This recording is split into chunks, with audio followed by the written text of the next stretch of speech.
Young was an English physician and a physicist. He was responsible for many important theories and discoveries in optics and human anatomy.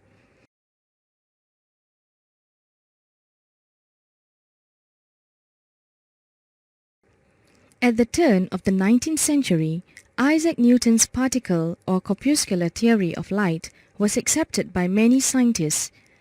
The theory explained reflection and refraction, but it was complicated and flawed. In 1801, the Englishman Thomas Young obtained convincing evidence for the wave nature of light. The interactive model above shows Young's double-slit experiment.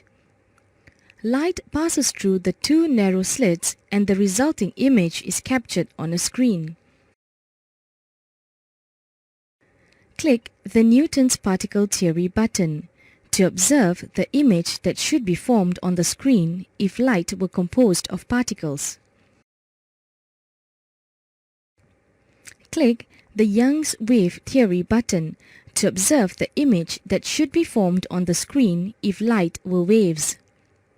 Young observed a series of bright and dark lines which he was able to explain in terms of interference and diffraction of light. His wave theory, backed by experimental evidence, was accepted instead of Newton's particle theory. The wave property of light enables us to understand the behavior of light when it passes through narrow slits or thin films.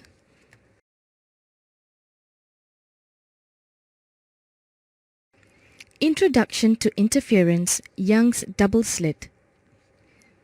In this lesson, you should be able to understand the concept of optical path difference, know the conditions for constructive interference and destructive interference, explain Young's two-slit interference pattern, derive and use the formula Y equals lambda D over A for Young's interference pattern.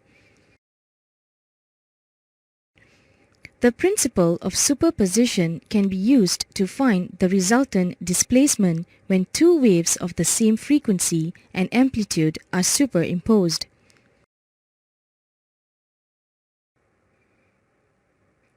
Click the play button. In the interactive model, the blue and green waves combine to form the resultant red wave. Vary the slider to pi and 2 pi.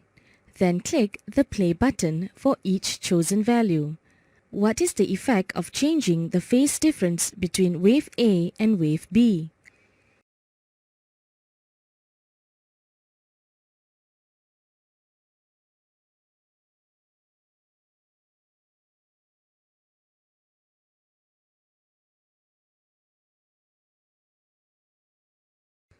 Answer: when the phase difference is 0 or 2 pi radian, the waves are in phase and the resultant is a maximum.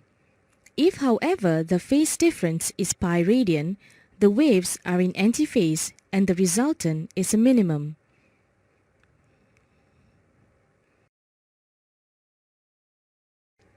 In this experiment, monochromatic light is incident on a barrier.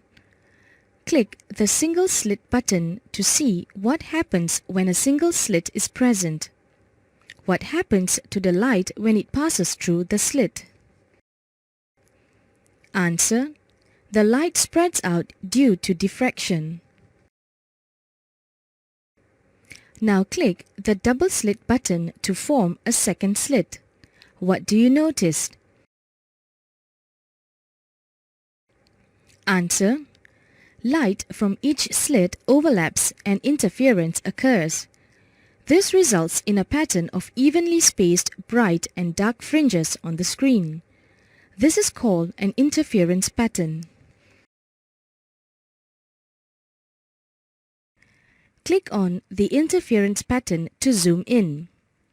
Now click any bright interference fringe. What do you notice about light arriving from each slit at the bright fringe?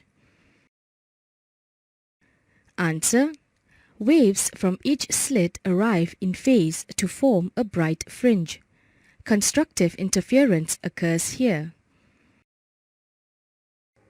Now click any dark interference fringe. What do you notice about light arriving from each slit at a dark fringe? Answer: waves from each slit arrive out of phase to form a dark fringe.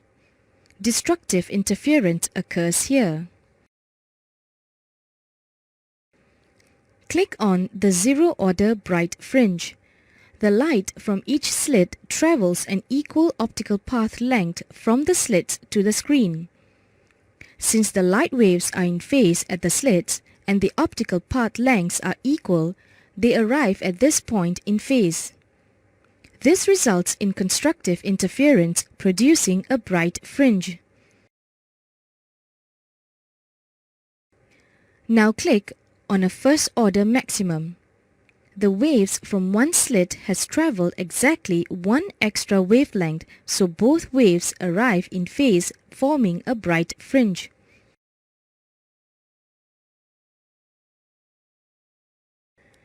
Now click on a first-order minimum. The waves from one slit has travelled exactly half a wavelength more than the other. Both waves arrive in antiphase, resulting in destructive interference and a dark fringe. Do you know why the student was not able to produce interference fringes from this experiment? In order to produce a stable interference pattern, certain conditions must be met. Click the Condition button.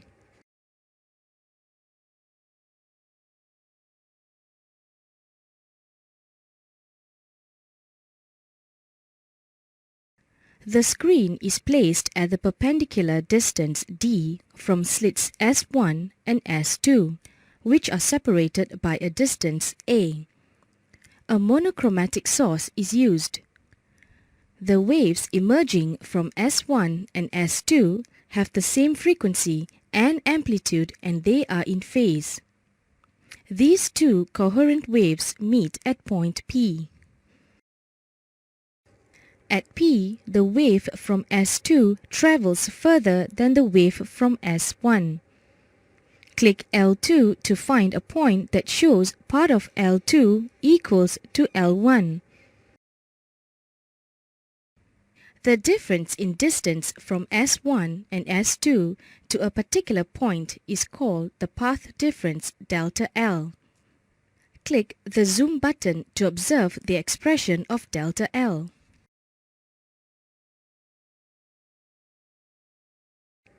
The derivation of the equation delta L equals A sine theta assumes that the two rays from S1 and S2 to P are parallel because D is much greater than A.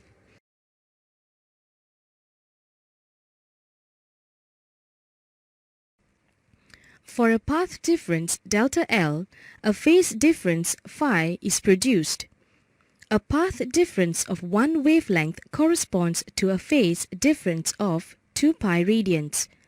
Click the derivation button to view the relationship between delta L and phi.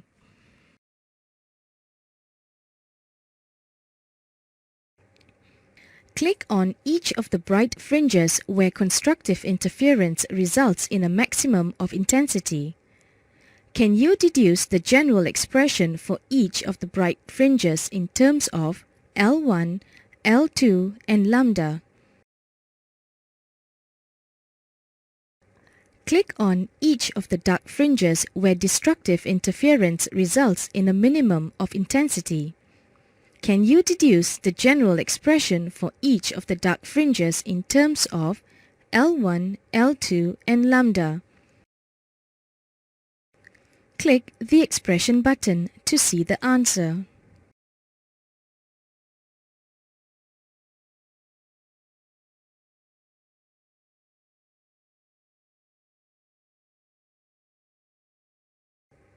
The condition for bright fringes or constructive interference is delta L equals L2 minus L1 equals m lambda, where m is the order number. The central bright fringe, where m equals 0, is called the zero order maximum. The first maximum on either side when m equals plus or minus 1 is called the first order maximum, and so forth. The condition for dark fringes or destructive interference is delta L equals L2 minus L1 equals m plus half lambda. Summary.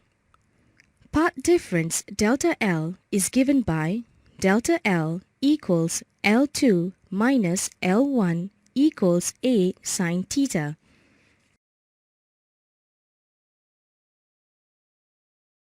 Conditions for an interference pattern. The sources must be coherent. They must produce waves with constant phase difference.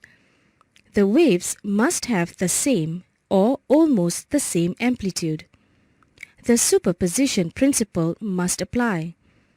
For transverse waves, they must be either unpolarized or polarized in the same plane.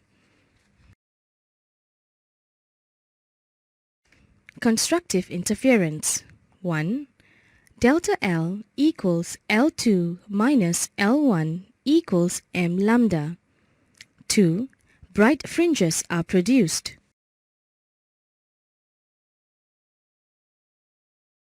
Destructive interference. 1.